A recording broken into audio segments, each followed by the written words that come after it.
আসসালামু আলাইকুম এভরিওয়ান, কেমন আছেন সবাই? আশা করছি সবাই ভালো আছেন। আলহামদুলিল্লাহ আমিও ভালো আছি। আজকে রান্না করব, কিছু কথা বলবো আপনাদের সাথে।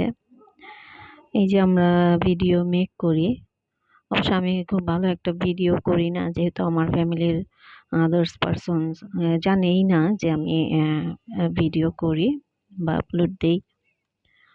তো আমি সেরকম ভালো ভালো ভিডিও করতে পারি না। যতটুকু পারি আমার সামর্থ্যের মধ্যে ততটুকু আমি করার চেষ্টা করি।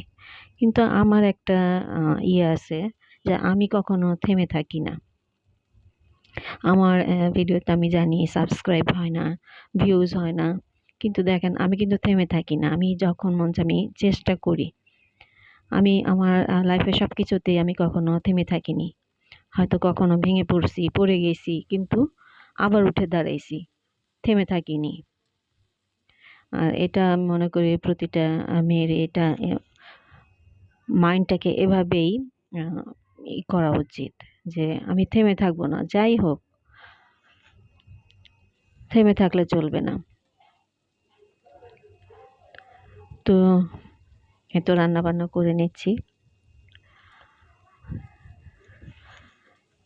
জীবনে অনেক কিছুই আসে, হ্যাঁ, পথে অনেক বাধা বিপত্তি আসে। আমি তো আমার প্রফেশন হচ্ছে, আপনারা হয়তো জানেন যারা পুরনো আছেন, আমি টিচিং প্রফেশনে আছি। তা আমার স্কুল জব, প্রাইভেট টিউশনস, এগুলো নিয়ে আমি বিজি থাকি। তো আপাতত আমি স্কুল জবটাকে একটু দূরে রাখলাম আমার মেয়ের জন্য। যেহেতু ওকে স্কুলে নিয়ে যেতে হয়, নিয়ে আসতে হয়, মাদ্রাসাতে দিয়ে আসা, নিয়ে আসা। তো সব মিলে আমি সময় করতে পারি না।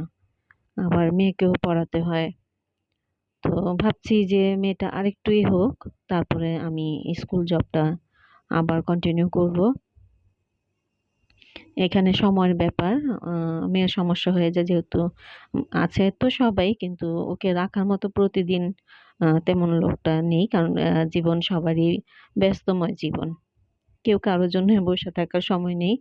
তো সেই এত কিছু ভেবেই আমি স্কুল জবটা আপাতত স্টপ করে রেখেছি। নেক্সট ইনশাল্লাহ আবার চেষ্টা করব। আবার আমার ফিজিক্যালি অনেক প্রবলেম যাচ্ছে। তো আপনারা দোয়া করবেন যেন আমি সুস্থ থাকি। তো সবাই দোয়া করবেন।